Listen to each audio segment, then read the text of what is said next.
10,091st meeting of the Security Council is called to order.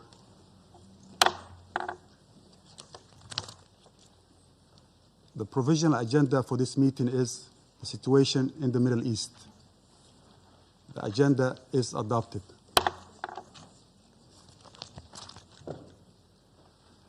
In accordance with Rule 37 of the Council's Provisional Rules of Procedure, I invite the representative of the Islamic Republic of Iran to participate in this meeting.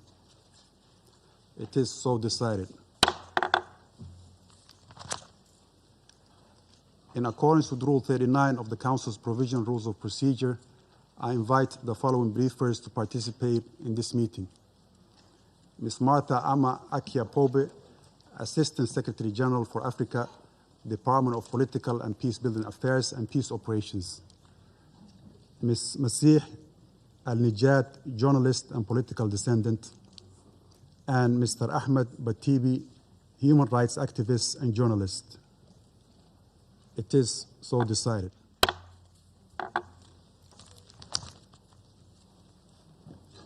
The Security Council will now begin its consideration of item 2 of the agenda.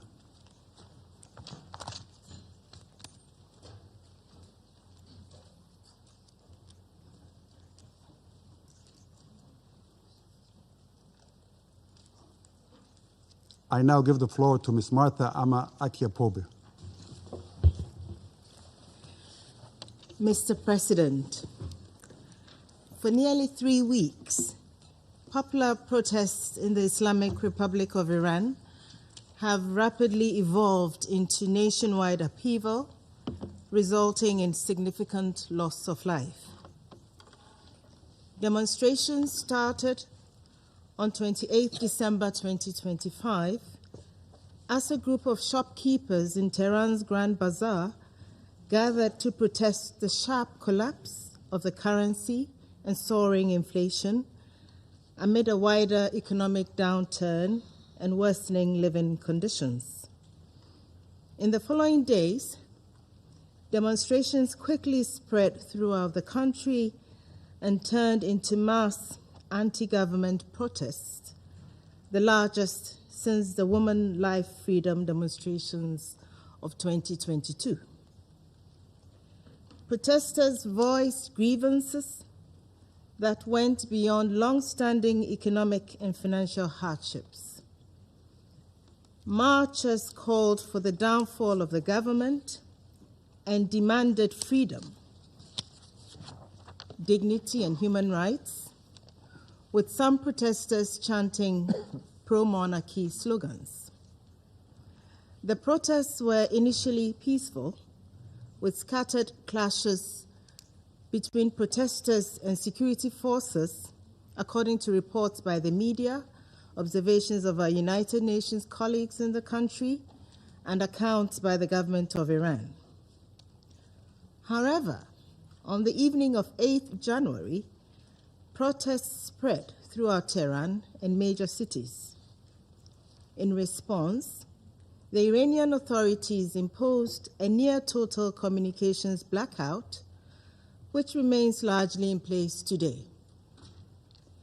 The authorities also ordered university dormitories to be evacuated, erected concrete barriers around city centers, and reportedly used excessive force against protesters. According to media and human rights groups, security forces reportedly killed hundreds or possibly thousands of protesters and bystanders between 8th and 10th January. The United Nations is unable to verify these figures. The government of Iran has stated that it was compelled to act after what it deemed organized terrorists and rioters infiltrated the protests and opened fire on both security forces and demonstrators, aiming to provoke foreign military intervention. It has also blamed these elements for the killing of hundreds of civilians and members of the security forces. Mr. President, The Secretary General has expressed deep concern over the reported excessive use of force in Iran and stressed the urgent need to prevent further casualties.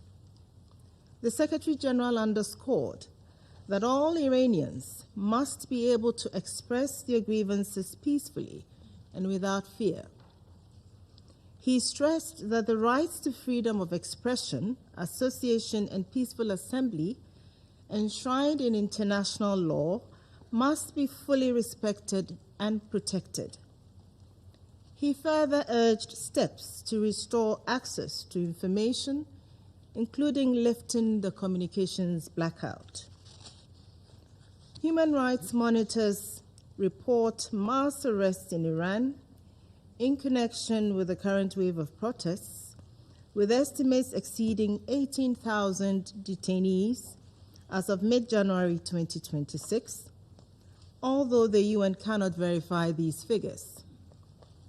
We call on the authorities to respect due process and fair trial rights for all detainees. All must be treated humanely and allowed access and visits by their families. In particular, we call on Iran to halt any executions linked to protest-related cases. All deaths should be promptly, independently, and transparently investigated. Those responsible for any violations must be held to account in line with international norms and standards. Mr. President, the situation in Iran is fluid and deeply concerning. Protests continue, albeit reportedly at a smaller scale than last week. In this context, we note with alarm various public statements suggesting possible military strikes on Iran. This external dimension adds volatility to an already combustible situation. All efforts must be undertaken to prevent any further deterioration. The Secretary General remains convinced that all concerns regarding Iran, including those related to the nuclear issue and ongoing protests, are best addressed through diplomacy and dialogue. He urges maximum restraint at this sensitive moment and calls on all actors to refrain from any actions that could lead to further loss of life or ignite a wider regional escalation. Mr. President, the Secretary General reaffirms the principles of the Charter, including the obligation of member states to settle disputes by peaceful means and the prohibition of the threat or use of force in international relations. These principles are not abstract ideals. They are the bedrock of international peace and security. They remain as relevant today as they were when the United Nations was founded. Thank you. I thank Ms. Pope for the briefing. I now give the floor to Ms. Masih Alinejad.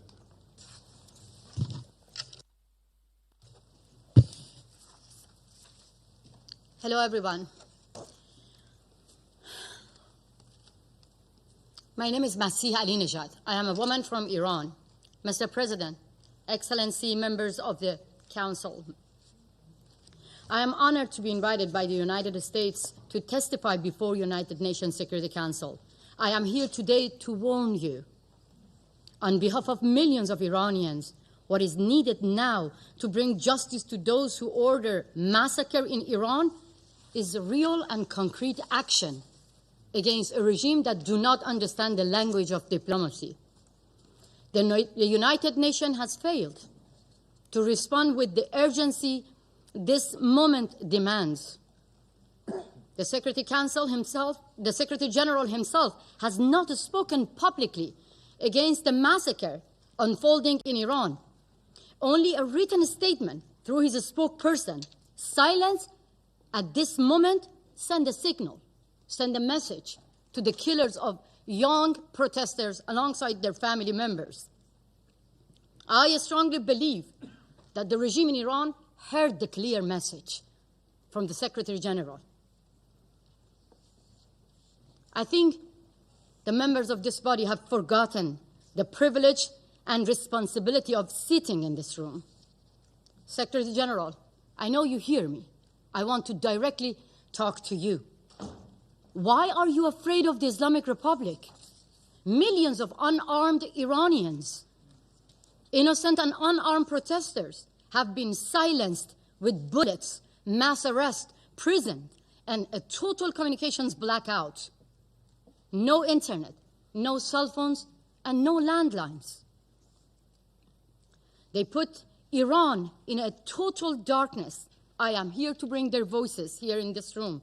I am here to tell you that a brutal slaughter has taken place in my beloved homeland, Iran, and it will get much worse if the world do not take serious action. Iran is facing a nationwide uprising that cuts across Iran, across the society, with a clear demand to end Islamic Republic. At the same time, a nationwide campaign by the Islamic Republic to erase it, to silence people. The protests start on December 28th, sparked by collapse of Iranian currency, but immediately turned into what Iranian people call it, a revolution, a total rejection against 47 years of tyranny and oppression. Protests spread to more than 100 cities and involved every layer of the societies: shopkeepers, workers, teachers, nurses, and those who wave the historic lion and sun flag, and those ethnic minorities, including Kurds, Baluch, all other minorities, men and women, shoulder to shoulder in the streets. When it comes to freeing Iran, I have to say that loud and clear, that all Iranians are united. From Tehran to Tabriz, to Rasht to Ahvaz, from major cities to small towns and villages, that we barely even heard the names of those small towns and villages in the media. They are in the street. Millions of Iranians flooded into the streets, demanding that their money stop being stolen and sending to Hamas, to Hezbollah, to Houthi, the money of the workers, the money of innocent people who do not have now the capability of to buy a bread. The entire nation looking at freedom right now. What followed was regime using military weapons, AK-47 against innocent people. According to Iran International Media Broadcasting, the death toll has passed more than 12,000. Just a day later, CBS reported more than 20,000 people have been killed, and they are not the numbers. They are not the statistics. We don't even know the real numbers. Citizen journalists from inside Iran have sent videos showing piles and piles of body bags on the top of each other. Iranians exiled. Because of the internet shutdown, they zoom in to make sure whether their relatives and their beloved one are on the body bags or not.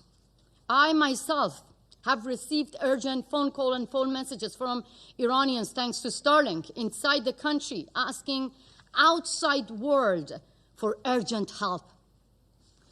They welcome when President Trump offered to rescue unarmed people being shot in their heart, in their chest by the security forces inside Iran. One activist who cannot be named for his safety told me, the streets are full of dead bodies. They are finishing off the injured in the street. They told me the security forces have stormed into hospitals and taking away the injured. I have also received multiple messages from families of victims who say the security forces forced them to pay money to take the dead body of their beloved one to bury them. On January 8, 2026, the Islamic Republic shut down the internet and imposed a technical blackout. Not to stop protests, because people are fed up and they are in the streets anywhere, but to hide their crimes, their brutality. This was not a technical mistake or failure. It was deliberate. When a regime turns off the internet during mass killings, and at the same time, the leaders of the same regime using the privilege of freedom of speech on social media to mislead the rest of the world, it is not about restoring order. It is about destroying the evidence. If it was not for Starlink inside Iran, we couldn't have been able to have even these informations. The Islamic Republic does not limit its crimes within its own borders. They kill their opponents at home and target those who expose their brutality abroad. Here, even here, on US soil, and every corner of the world, in Europe, in Canada, in Australia, everywhere. And they are not alone. This is called transnational repression, and the Chinese government helping them, Venezuelan dictators are helping them, Russian mobsters being hired by the Islamic Republic to target their dissidents and opponents beyond their own borders. I now address the representative of the Islamic Republic directly. You have tried to kill me 3 times. I have seen my would-be assassin with my own eyes in front of my garden in my home in Brooklyn. In United States of America, in the courthouse, I have seen my would-be assassin confessing that they have been hired by the Revolutionary Guards to end my life. My crime? Simply echoing the voice of innocent people that you killed them. Your leader, Ali Khamenei, he ordered my killing. He said that American agent who compared compulsory hijab to the Berlin Wall must be killed. I am that woman, and I am not the agent of America. I have agency, but I am thankful to American government and the law enforcement to protect my life. And it was not, if it was not the protection of the law enforcement, I couldn't have been here to testify for millions of people who are facing the same killers, facing the same terrorist regime in my country. Yes, protection matters.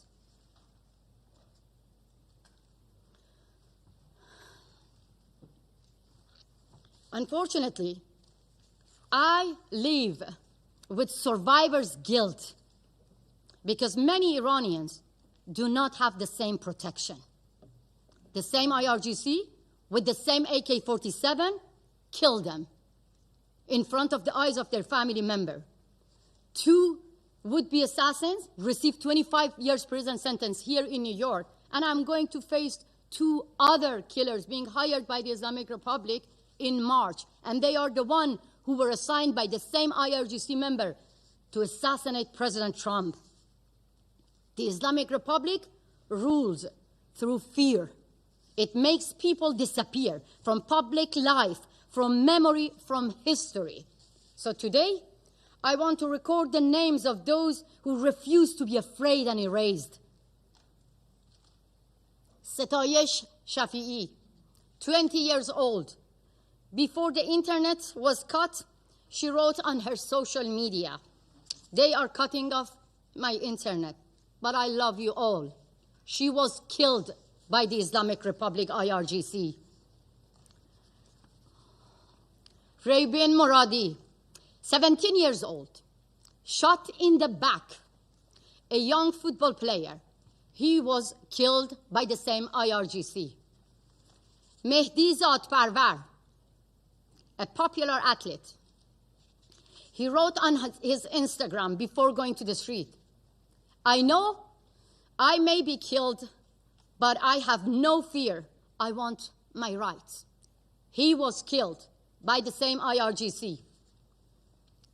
Siavash Shirzad, 30 years old. His family begged him not to go to the streets because of his safety. He said to his family, I go to the street to celebrate the victory of our revolution because President Trump promised to rescue our lives. He was killed by the same Revolutionary Guards. Negin Qadimi, 20 years old, she died in her father's arms after being shot by the Revolutionary Guards member.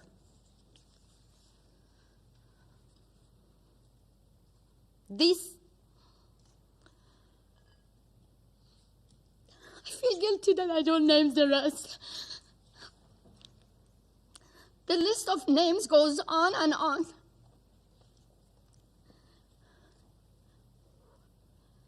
They knew they will face guns and bullets, but they wanted justice. So now let me name their killers. Ali Khamenei, who declared protesters would be put in their place. Judiciary Chief Ghulam Hussein Mohseni Ejei and the IRGC commanders who publicly vowed punishment would be maximum.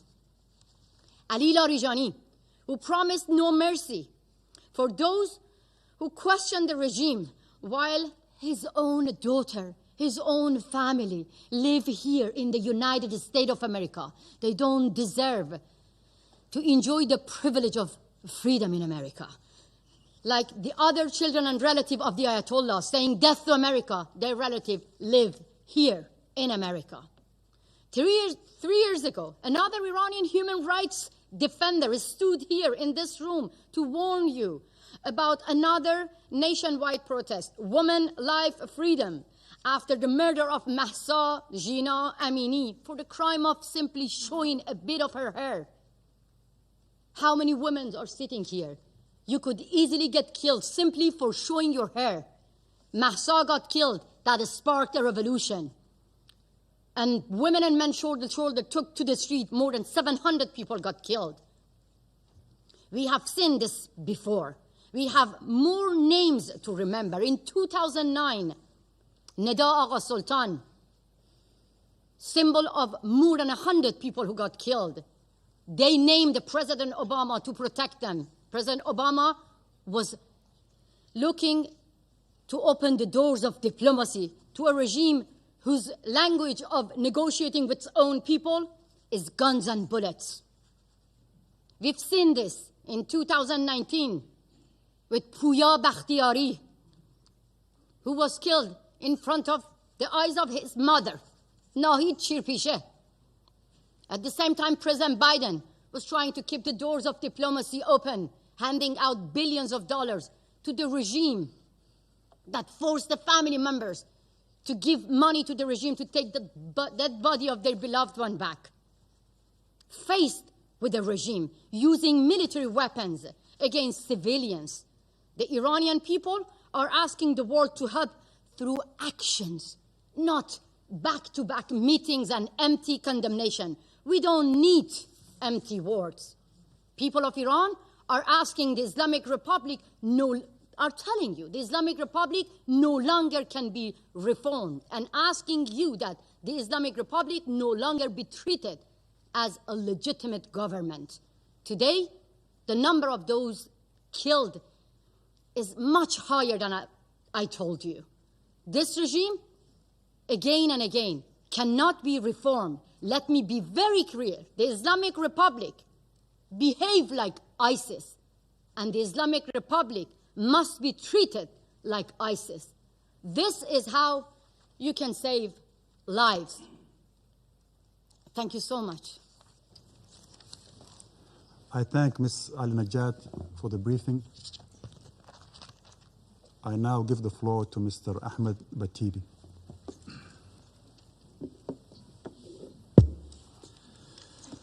Good afternoon, ladies and gentlemen. I have a note here, but I don't want to read from this note. I want to talk from my heart here and share my experience with you when I was in the prison of Islamic Republic. My name is Ahmed Batebi, Iranian-American journalist and human rights activist. A few years ago, when I was a student, the Iranian regime arrested me and sent me to jail for attending a demonstration, exactly that thing we see in the street right now in Iran.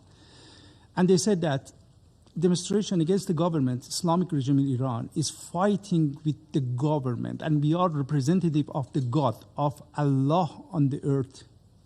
And when you fight with our regime, it means you fight with God.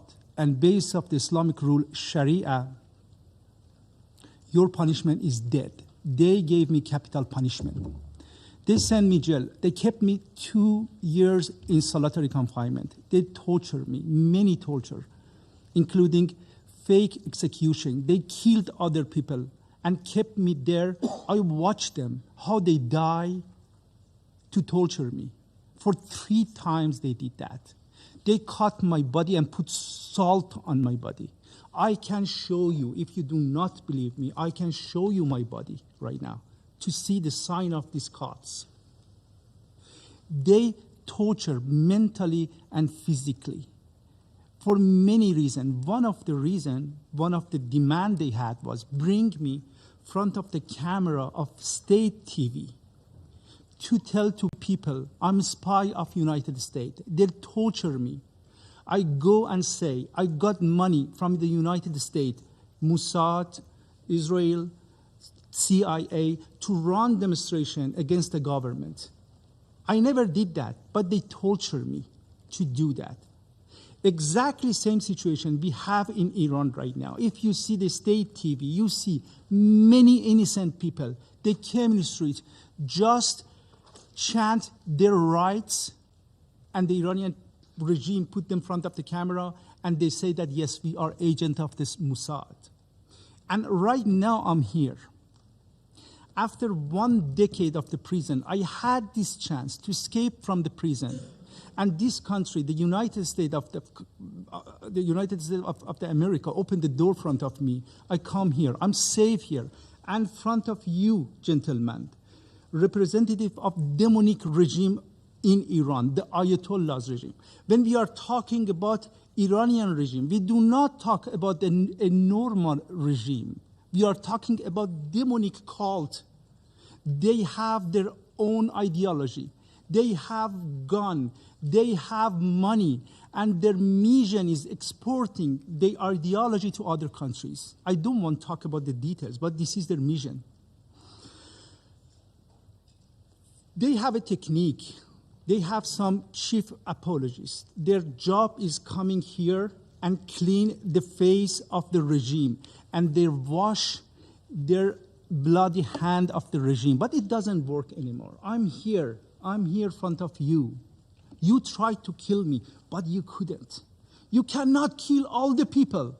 And don't laugh, sir. Don't laugh at me. Because a day come, we come top of your head, and you have to go court and answer for all those things you do here today, sir. Don't laugh at me. Don't laugh at me. 2 days ago, I was talking to someone who worked for government. He said that in the media, you see that they say 12,000 people died just during these days we have demonstration. That's correct. But the accurate number is much, much more than that. Because the Iranian regime buried the people, the dead people, without any identification. They do not give chance to their family even go and get their body, and they bury them in unknown cemeteries. The number of dead people is much, much more than this. I was talking to an activist in Iran. He said that many of those people right now killing people in the street, they are Iranian regime proxy forces. Hashto Shabi from Iraq, Hezbollah from Lebanon, Fatimiyun or I don't know, Zainabiyun, they are Afghan people. He said that many of these people shoot us. They cannot even talk Farsi, and they talk Arabic with Iraqi accent. Everything I have to say, details, Masih said that I don't want to get the time. But the only thing you have to know that, sir, you saw a lot of bravery during these days from Iranian people. But it's not enough. You cannot go fight with a demonic regime like Islamic Republic, which has gun, ammo, money, power, and everything. We need your help. Not just condemning something or say that, no, it's bad, don't do it. We need actual act. We need physical act. I want to talk to the President of the United States, Mr. Donald Trump. I appreciate you, President. Everything you do is awesome. But during these days, you encourage people to go in the street. That was the good thing. But don't leave them alone. They need your help. You encourage them, and they are in the street. Please listen to them. They are chanting. They say what they want. They need your help. If you leave them alone, I'm talking about all official leaders of the world, we need your help. If you leave them alone, we cannot change the regime in Iran. And we continue this mass killing and genocide in Iran. Thank you so much. I thank Mr. Batebi for the briefing. I now give the floor to those council members who wish to make statements. I give the floor to the representative of the United States. Thank you, Mr. President, for chairing today's important meeting, and thank you to our briefers, both of whom have been personally targeted for assassination, both of whom have been tortured at the hands of this brutal regime. Thank you for your courage. Thank you for your strength, and for coming today to speak on behalf of the Iranian people. Colleagues, let me be clear. The level of violence, the level of repression that the Iranian regime has unleashed on its own citizens, its own people, has repercussions for international peace and security. You're going to hear today that it doesn't, that it's an internal matter. Absolutely wrong and false. This demands this council's attention. The people of Iran are demanding their freedom like never before in the Islamic Republic's brutal history. Unarmed, peaceful people who love their country are taking to the streets in pursuit of their legitimate aspirations for a better future. Well, this is our message. President Donald J. Trump and the United States of America stands by the brave people of Iran, period. And regardless of its excuses, and you will hear many today from the Iranian regime and from its friends, the regime is solely responsible for the economic misery of the Iranian people and the repression of their freedom, and they will be held accountable. The estimates of the numbers of protesters killed by the regime so far range from the thousands to the tens of thousands. Although visibility into the totality of the violence has been obscured deliberately by the regime's nationwide internet blackout. Why has the internet been shut down for weeks? Why have the phone lines been cut? Why are commercial satellite communications being jammed in a very sophisticated manner? We've had a complete blackout. No internet, no phones, nothing. Only thanks to the Starlink system do we even have some window, a limited window, into the atrocities that are ongoing. Well, President Trump has been clear. He will not, nor should the international community, tolerate innocents being slaughtered in the streets. Since 1979, for decades, the regime has posed a threat to peace and security in the name of a religious ideology. The regime calls for death to America and the annihilation of Israel. Even as its own citizens cannot afford the very basics, food, drinking water, very basic medicines, it spends billions to develop its nuclear and ballistic missile programs to threaten its neighbors in the world and its support of terrorism. Well, from its inception, the regime has been the world's '1 state sponsor of terrorism, so declared year after year, bringing uncountable, death and suffering to innocents from Beirut all the way to Buenos Aires, while its rulers have become rich off of oppression and misery meted upon the Iranian people. The Iranian regime has also been a serial human rights abuser from its very first day in power. And as you heard today, young women like Mahsa Amini have been murdered for daring to uncover their hair in public, while religious minorities have been subjected to the most severe persecution. These abuses have been documented right here by this body, have been documented at length by the United Nations, have been documented by the Secretary General's own regular reports on the situation of human rights in Iran, the most recent of which was released just last year in 2025. Colleagues, in addition to the gross human rights abuses, in addition to its illegal march towards a nuclear weapon, in 1979, the regime we now know, led by Ayatollah Khomeini, gave support to radical students who attacked the United States Embassy in Tehran, took over 50 Americans hostage, and held them in captivity for over 400 days. That was followed by the bombing attack on the United States Embassy in Beirut, killing 17 Americans and scores of Lebanese civilians, followed by the supported and direction of terrorists who drove 2 trucks filled with explosives into U.S. and French barracks in Beirut, killing 241 American soldiers and 58 French military personnel, all part of a multinational force invited by the Lebanese government.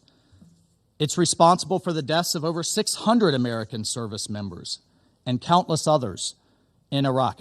Bottom line is Iran's partners and proxies with Iranian weaponry, documented by the United Nations Yemen panel of experts, have repeatedly attacked our partners in the Gulf and attempted to damage global energy infrastructure. And then finally, the Iranian regime state television amplifies calls for a, quote, one-bomb solution to wipe Israel off the map, which ironically would be not only a massacre of all Israelis, but also the Palestinian people whom the regime claims to support. In 2011, the regime attempted to assassinate the Saudi ambassador to the United States in Washington, D.C., but luckily the attempt was thwarted, and further, the regime has continued to plot assassination attempts against the President of the United States, against President Trump, and other senior U.S. government officials, in addition to those who dare speak out living here in the United States. Colleagues, Iran has destabilized the Middle East for decades. It has supported and enabled Hamas's brutality, its hostage-taking, its heinous October 7th attacks. It has funded Hezbollah. It has funded the Houthis. Iranian-aligned militia groups in Iraq, including Kataib Hezbollah, have attacked the United States and the region again and again. It's backed the brutal Assad regime, and at every turn, the regime has put terrorist proxies in other nations before the welfare of its own citizens. And as a result of the regime's actions, putting money in the pockets of terrorists, funding its nuclear and missile programs instead of the basic needs for the people of Iran, Iranians have had enough. The regime's dereliction of duty to its own citizens is what has put the Ayatollahs in the positions they are in today, with hundreds of thousands, if not millions, protesting in the streets after decades of neglect and abuse. So everyone should ask themselves, everyone sitting here today, how many people are dead? How many people are wounded, maimed, and abused in the Middle East, in Israel, in Gaza, in Syria, in Lebanon, in Yemen, Iraq, even Venezuela, because of the regime's support for terrorism as the largest state sponsor. And I would like to address the allegation put forward by the regime that these inspired protests are somehow a foreign plot to give a precursor to military action. Everyone in the world needs to know that the regime is weaker than ever before and therefore is putting forward this lie because of the power of the Iranian people in the streets. They are afraid. They're afraid of their own people. Iran says it's ready for dialogue, but its actions say otherwise. This is a regime that rules through oppression, through violence, and through intimidation, and has destabilized the Middle East for decades. Well, enough is enough. We all have a responsibility to support the Iranian people and to put an end to the regime's neglect and oppression of the Iranian nation. Colleagues, let me be clear. President Trump is a man of action, not endless talk like we see at the United Nations. He has made it clear all options are on the table to stop the slaughter. And no one should know that better than the leadership of the Iranian regime. Thank you, Mr. President. I thank the representative of the United States for the statement. I give the floor to the representative of Liberia.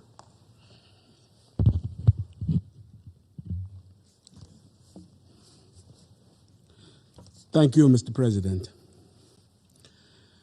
I have the honor to deliver this statement on behalf of the A3 members, namely the Democratic Republic of the Congo, Somalia, and my own country, Liberia. The A3 thanks Assistant Secretary General for her comprehensive briefing, and we listened carefully to the remarks offered by civil society representatives. We welcome the representative of the Islamic Republic of Iran to this meeting. Mr. President, we underscore the importance of respecting human rights, fundamental freedoms, and the legitimate aspirations of peaceful demonstrators, and call upon all parties to exercise maximum restraint and protect civilians. The A3 notes reports of ongoing protests and demonstrations across numerous cities and provinces involving a broad cross-section of the Iranian population, including youth, women, workers, and members of minority communities. The A3 is concerned by reports that the reaction to the protests and demonstrations has led to a significant number of deaths, arrests, and destruction of properties. Reports of the use of excessive force, including live ammunition and raids on hospitals, are alarming and unacceptable.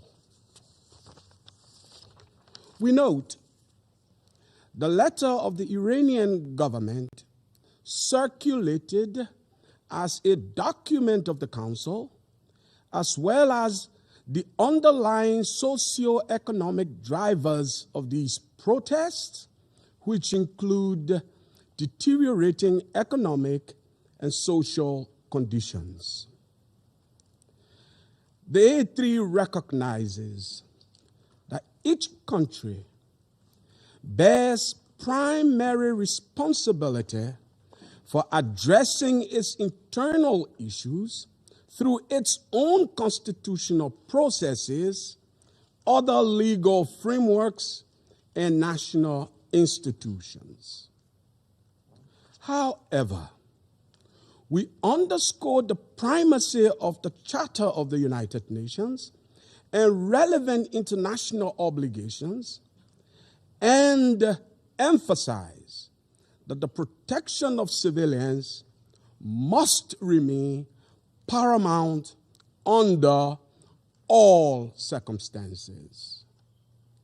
The A3 believes that dialogue, inclusivity, and genuine engagement are essential tools for addressing tensions and grievances in a peaceful and sustainable manner in every society. Therefore, we encourage all actors in Iran to exercise maximum restraint and to seek peaceful, constructive, and inclusive dialogue with full respect for the rule of law, the rights of citizens, and the protection of civilians. Mr. President, the A3 emphasizes the necessity to respect the sovereignty and territorial integrity of Iran and feels compelled to remind leaders of their obligations to their citizens, including the right to live in peace, security, and express themselves within the boundaries of the law. Separately but connected, the A3 takes note of the broader regional and international context in which these events are unfolding, including their intersection with long-standing issues related to the nuclear file and regional security dynamics, which underscores the risk of broader repercussions, a point made by the Assistant Secretary General. And so in this regard, the A3 reaffirms the central role of the global non-proliferation regime, including the Treaty on the Non-Proliferation of Nuclear Weapons. Transparency and sustained diplomatic engagement remain essential to building trust and reducing the risk of miscalculation. We encourage all concerned parties to refrain from rhetoric or actions that could escalate tensions and instead prioritize dialogue and confidence-building measures that support regional and international stability. To conclude, Mr. President, the A3 reiterates that all parties should exercise restraint and responsibility, uphold international law, and avoid any action that could escalate tension and threaten regional stability. The A3 stands ready to support all efforts geared toward accountability, including within this Council, and in cooperation with regional partners, intend to facilitate a peaceful, inclusive, and lasting resolution in the Islamic Republic of Iran. And we thank you. I thank the representative of Liberia for the statement. I give the floor to the representative of the Russian Federation. Господин председатель, Mr. President, Since the end of December, the whole world has been watching as the United States continues to escalate tensions and fuel hysteria around Iran, declaring that help is already on the way. What's more, in its official statements, Washington has not even tried to cover up the genuine reasons for its alleged concern over the country's internal political situation, as it threatens new strikes against Iran. Today's meeting, convened by our American colleagues, is nothing more than yet another attempt to justify blatant aggression and interference in the internal affairs of a sovereign state. And if, as Washington puts it, Iran's authorities do not come to their senses, then Washington will solve the Iranian problem in its favorite way through strikes aimed at overthrowing an undesirable regime. To lend credibility to their actions and to justify them, they have invited today's briefers, individuals who have been living in the United States for some 20 years and promoting an anti-Iranian agenda in Washington's interests.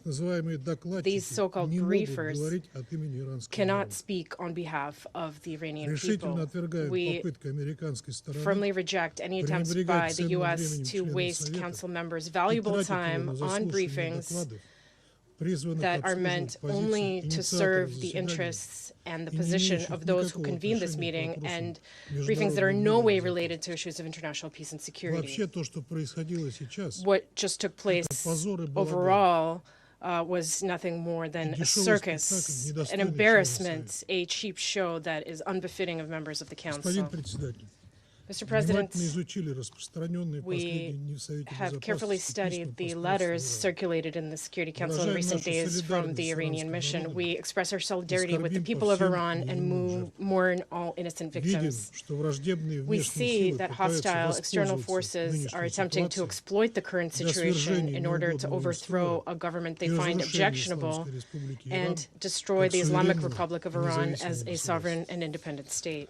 At the same time, we note that the authorities in Tehran have declared and reaffirmed their commitment to their international obligations, including respect for human rights and ensuring conditions for the peaceful expression of public opinion, while at the same time fulfilling their inherent duty to protect citizens' lives, public order, and the country's territorial integrity.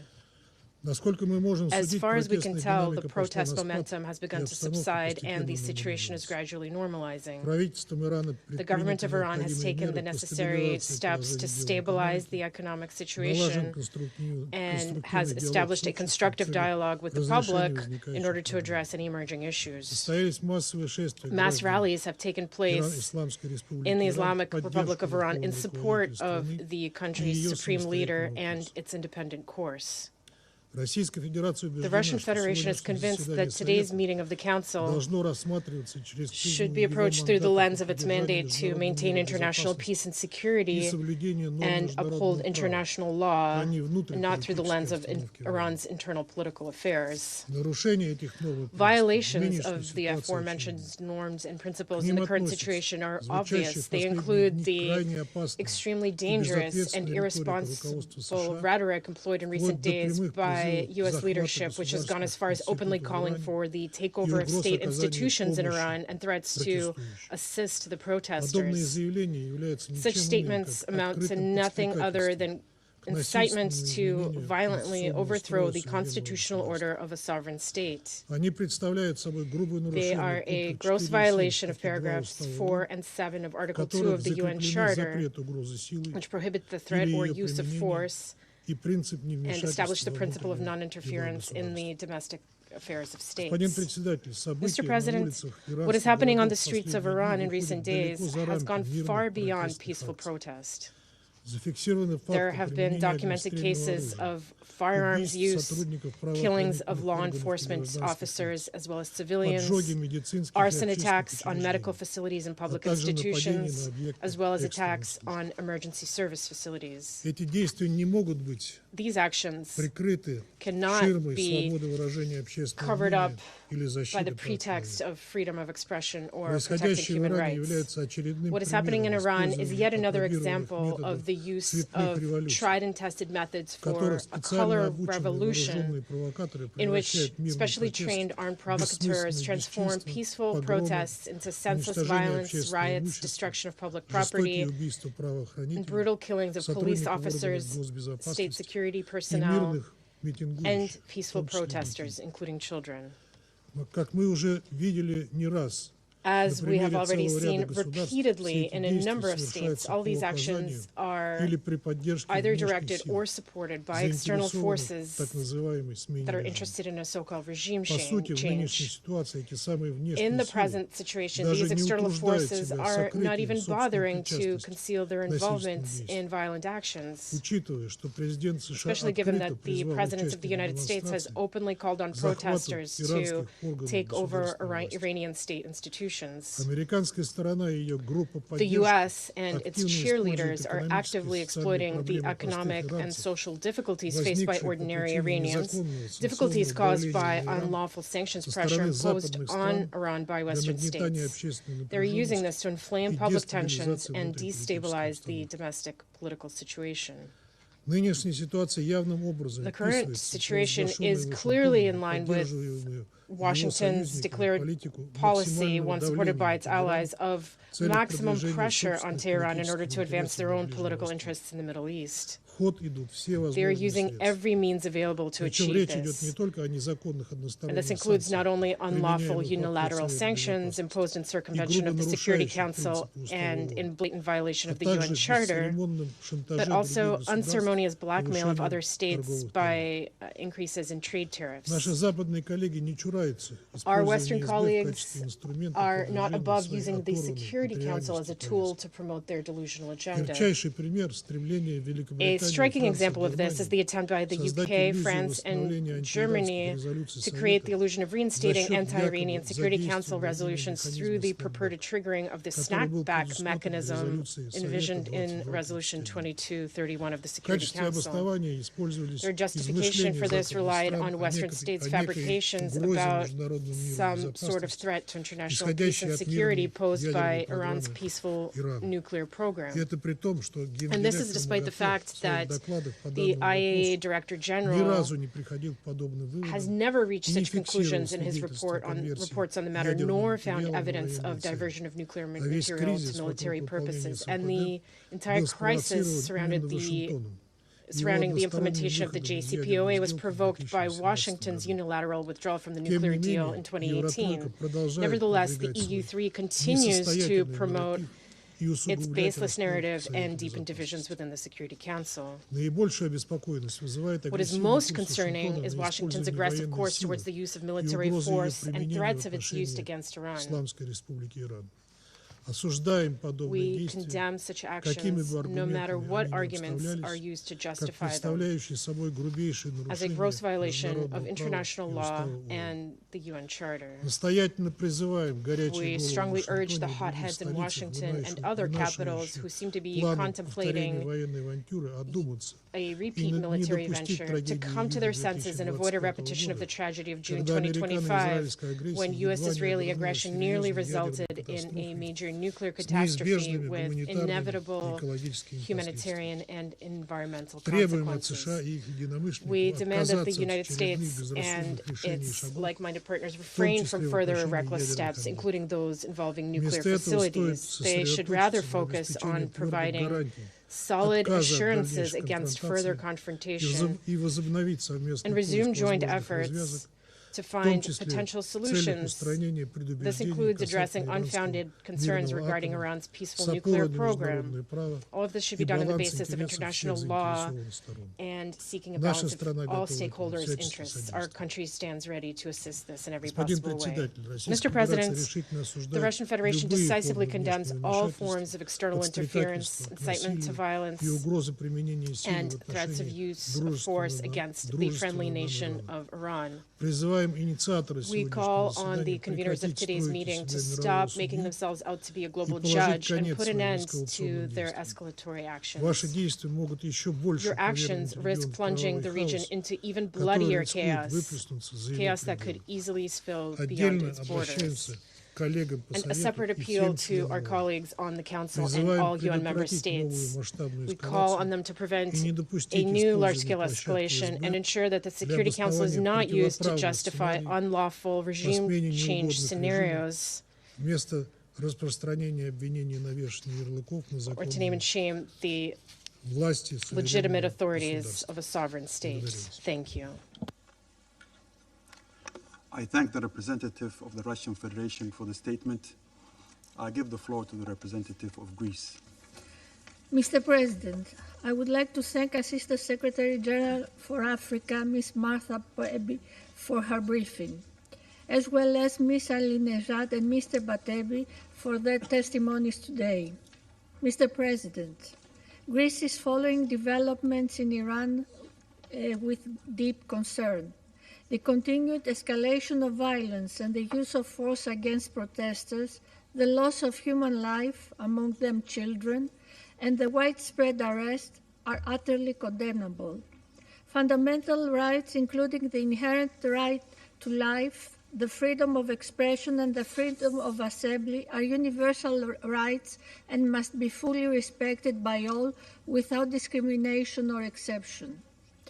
Any form of violent repression is unacceptable, and this all the more true when it results in the loss of life. Violence of this kind must be absolutely condemned. The use of force against individuals exercising fundamental rights can never be justified and must always be unequivocally rejected. The death penalty imposed merely as a result of them exercising a fundamental right constitutes an affront to justice. Such unjust actions gravely undermine respect for human dignity and fundamental rights. It is very important that no sentences be carried out against those demonstrating in favor of freedom. Mr. President, colleagues, at the same time, Greece recalls that full respect for international law and for the Charter of the United Nations remains paramount. Current developments on the ground, no matter how dire, should not lead to a further escalation. No matter how difficult, dialogue remains the only viable path forward for the rights and the prosperity of the Iranian people. Greece firmly believes that this is the only way to address legitimate social grievances, prevent further violence, and avert the risk of a wider regional conflagration. In closing, Mr. President, Greece reiterates its belief in the need of de-escalation, dialogue, and the peaceful resolution of the current crisis, in full conformity with the Charter of the United Nations and international law. I thank you. I thank the representative of Greece for the statement. I give the floor to the representative of Panama. Gracias, presidente. Thank you, President. Expresamos nuestro agradecimiento to a la thank subsecretaria general adjunta the para ASG for del Africa Departamento de Asuntos from the Políticos Department of y de Political and Peace Consolidación de Building la Paz, Affairs Marta and Peace Pobe, Operations, Ms. por Martha su detallada Pobe, presentación. for her detailed Y al señor Ahmed representation. Batebi We y also la thank señora Mr. Ahmed Masih Batebi Alinejad and Ms. por Masih sus Alinejad respectivas for their presentaciones. briefings. De igual manera, reconocemos al Moreover, we representante recognize the de la representative of the Islamic República Republic of Iran and their La delegation. República de Panamá The Republic of Panama expresa su expresses profunda its grave preocupación concern ante los at the acontecimientos de events that protestas are and populares the people's que se vienen protests that desarrollando en la have been República unfolding Islámica in the de Islamic Irán, Republic of Iran. en los cuales These se events evidencia el lay descontento bare the generalizado widespread de la población discontent civil. of the civilian population. Originalmente, las protestas se manifestaron en forma pacífica, Protests were originally aunque peaceful, eventualmente despite the han fact sido that reprimidos con violencia. ultimately they were repressed Dichos with hechos violence. han sido These objeto de una events have respuesta been met with a desproporcionada disproportionate por parte de las response from autoridades the iraníes Iranian que authorities. tienden a The amedrentar authorities la are expresión de la looking ciudadanía. at stifling citizens' freedom of Debido a expression cortes Due to cuts to communication blackouts across the country, it is difficult to objectively verify the facts. As such, there is little accurate information available regarding the current state of affairs. We cannot confirm the information that is circulating. However, thanks to the work of several independent media outlets, that of non-governmental organizations and that of brave Iranians, concerning figures have emerged. According to these reports, to date, the number of fatalities could stand at 2,000 or more, and a considerable number of people have been wounded or detained. Against this backdrop, concerns begin to arise, legitimate concerns indeed, at the possibility that the government may use summary trials and executions against those detained during national protests. With this in mind, Panama rejects any type of execution where the accused has not been offered the right to defense and due process in accordance with international law. These guarantees can never be selectively applied, nor can they be applied with double standards. Many detainees could meet such a fate, this in flagrant violation of all due process and of the fundamental rights protected by international law and enshrined in the UN Charter. President, rights to the freedom of expression, association, and peaceful assembly, as enshrined in international law, must be fully respected and protected by all states. Recent protests are the consequence of the wearing down of a regime which is economically and socially exhausted. They are also the consequence of the actions of the regime itself. These actions have gradually worsened the day-to-day lives of Iranians and have specifically affected Iranian women and children. The regime has prevented their education, their participation in public life, and their autonomy. Episodes in recent years have already laid bare the fact that there is a need to guarantee women's legitimate right to exercise their fundamental rights in a safe and dignified fashion. However,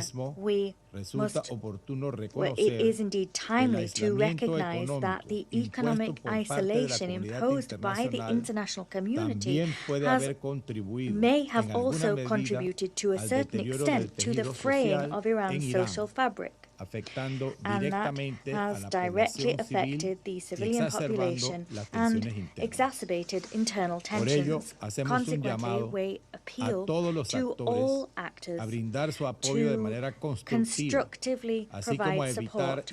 All must also avoid imposing additional pressures which could further worsen the situation. It is of the utmost importance that the international community act with a sense of great responsibility and that it exercise caution. It must endeavor not to create adverse effects through their actions, which could have unpredictable consequences and further burden the already heavily tested Iranian population or serve to escalate tensions. This will see us ensure that the cure administered is not worse than the original illness. We urge the Iranian authorities to immediately put an end to and avoid all violent or disproportionate actions against the civilian population. The Iranian authorities must urgently facilitate a constructive forum for peaceful dialogue. Moreover, we encourage measures which guarantee access to information and communications, including the restoration of services that have been interrupted. This is because transparency is a fundamental prerequisite to generate trust and to prevent a further escalation of tensions. It is vital that human rights be respected. Citizens' safety and security must be guaranteed, and the legitimate demands of society must be heeded if we are to restore stability in the country. Thank you. I thank the representative of Panama for the statement. I give the floor to the representative of Pakistan. President, I thank Assistant Secretary General Masih Batebi for her briefing on behalf of the Secretariat. Let me also note the importance of objectivity and competence as regards the briefings by civil society for an informed discussion. And needless to re-emphasize here the respect for decorum of this Council. President, we have been carefully observing developments in Iran and the region in recent days. New threats to regional peace and stability are emerging at a time of heightened tensions and thus remain a serious cause of concern. Iran is an immediate neighbor of Pakistan and a brotherly country. The people of our two nations share deep-rooted historical, friendly, cultural, and religious bonds. We hope for an early normalization of the situation in Iran and express support for all diplomatic efforts aimed at regional peace and stability. A stable and peaceful Iran is in the interests of Pakistan, the region, and beyond. We have full confidence in the wisdom of the Iranian people and leadership rooted in their rich culture, ancient civilization, history, and resilience to address all challenges. President, the fundamental principles and objectives of the United Nations Charter are inviolable and sacrosanct. The UN Charter prohibits threat or use of force against other states' territorial integrity or independence, or to interfere in matters essentially within the domestic jurisdiction of states. Any external interference in the domestic affairs of states is inconsistent with international law and principles of the UN Charter. We strongly believe that all disputes must be resolved through peaceful means and in accordance with international law. Continued hostilities, use of force, and unilateral actions will only take us further away from the resolution of core issues and cause unnecessary humanitarian suffering. The threat or use of force would only aggravate the situation and undermine regional and international peace and stability. All parties must exercise restraint, act responsibly, strictly stay within the bounds of international law, and eschew any action that will be detrimental to regional and international peace and security. Diplomacy and dialogue should be the guiding principles for achieving negotiated settlement of all contentious issues in accordance with the rights, obligations, and responsibilities of the parties concerned. Pakistan has consistently advocated the primacy of diplomatic engagement and the imperative of avoiding confrontation and conflict in a region already beset by tensions and volatility. We sincerely hope that the situation in Iran will soon return to calm and normalcy, free from any internal turmoil or external pressure, and all relevant parties will return to the negotiating table to find a lasting solution to their differences based on mutual respect and understanding. I thank you. I thank the representative of Pakistan for the statement. I give the floor to the representative of China. President, I thank ASG Poby for her briefing and welcome the participation of the representative of Iran at today's meeting. China and Russia have made their position clear to all council members regarding the United States invitation of the relevant briefers. Recent developments in Iran have drawn widespread attention. China has taken note of the description thereof provided by the Iranian Foreign Minister in his letter to the UN Secretary General. For some time now, the United States has continued to make statements on the situation in Iran Iran and has openly issued threats of the use of force against Iran. As a result, clouds of war are gathering over the Middle East and the tensions in the region continue to escalate. China has always advocated adherence to the purposes and principles of the UN Charter and international law.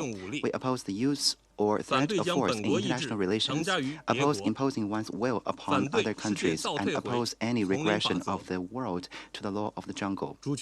Sovereign equality and non-interference in internal affairs are basic principles of international law and the most fundamental norms governing modern international relations. Iran is an independent sovereign state. Iran's affairs should be decided independently by the Iranian people.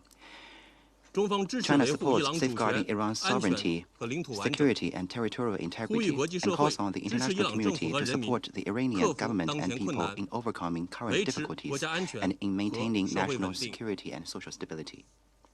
The use of force can never solve problems. It will only make them more complex and intractable.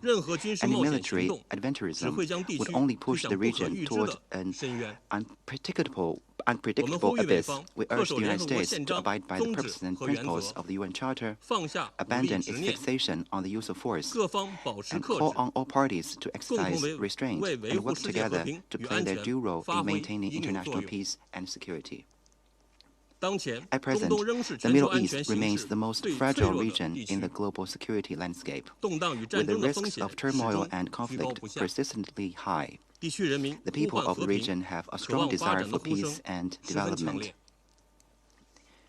China has noted the grave concerns expressed by the vast majority of regional countries regarding military confrontation, as well as their sincere expectation for resolving disputes peacefully through dialogue.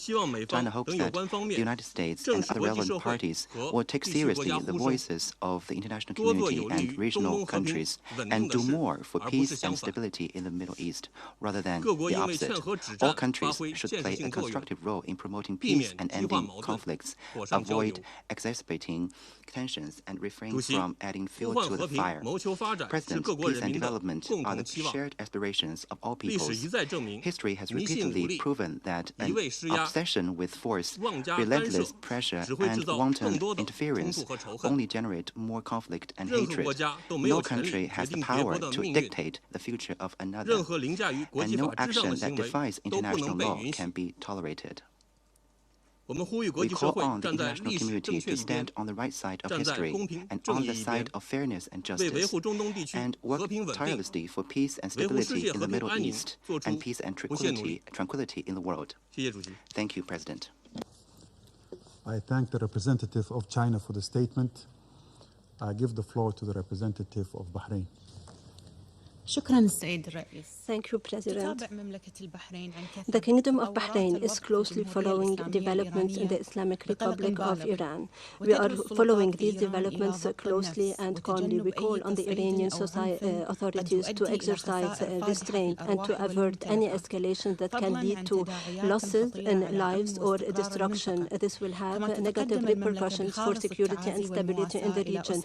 We mourn and express our condolences to the families of those affected by these incidents and developments. In light of these developments, the Kingdom of Bahrain reiterates that the primary responsibility for promoting and protecting human rights lies and rests with the state in accordance with its international law obligations, including the treaties and international norms and standards that are relevant.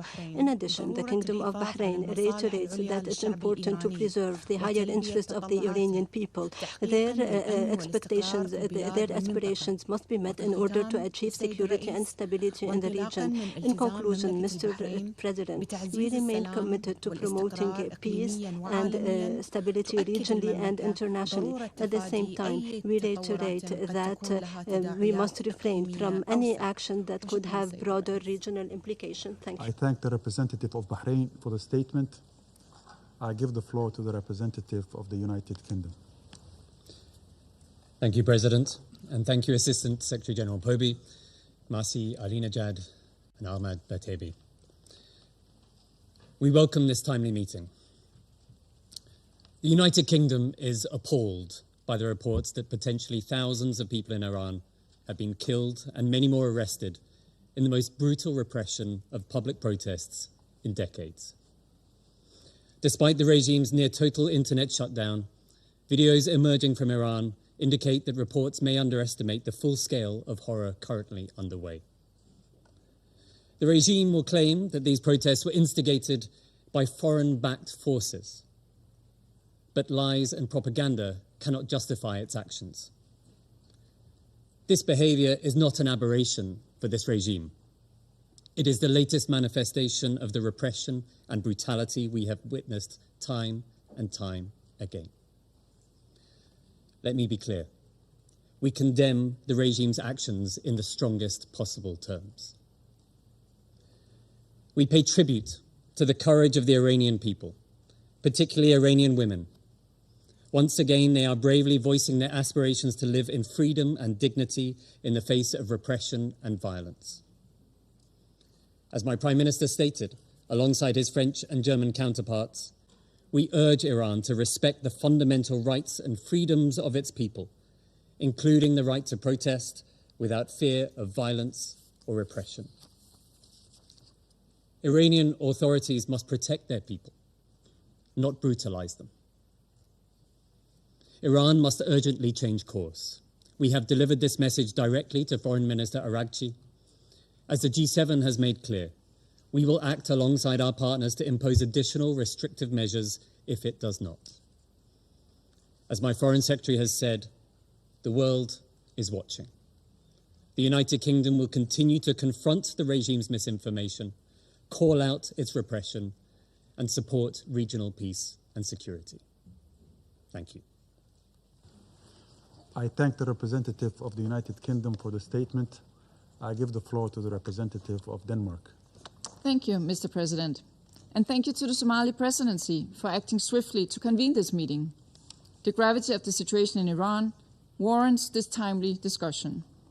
I'd also like to thank Assistant Secretary General Batebi for her briefing and the civil society briefers, Mrs. Alinejad and Mr. Batebi, for sharing their insights and personal experiences. Mr. President, once again, the Iranian people have taken to the streets to bravely voice their demands for a better life, a life in freedom, dignity, and prosperity.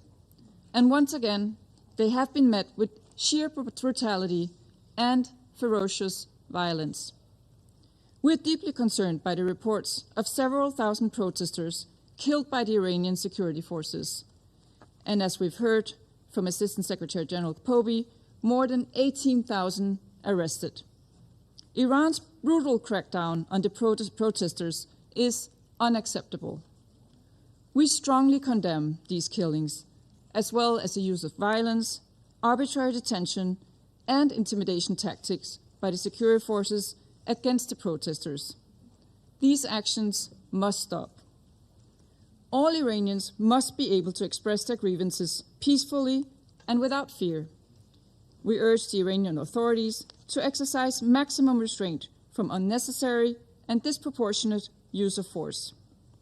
We stand in full solidarity with the Iranian people while they exercise their rights to freedom of expression, association, and peaceful assembly. We call on Iran to comply with its obligations under international human rights law and to ensure unhindered access to information and communication, including access to the internet, for all Iranians.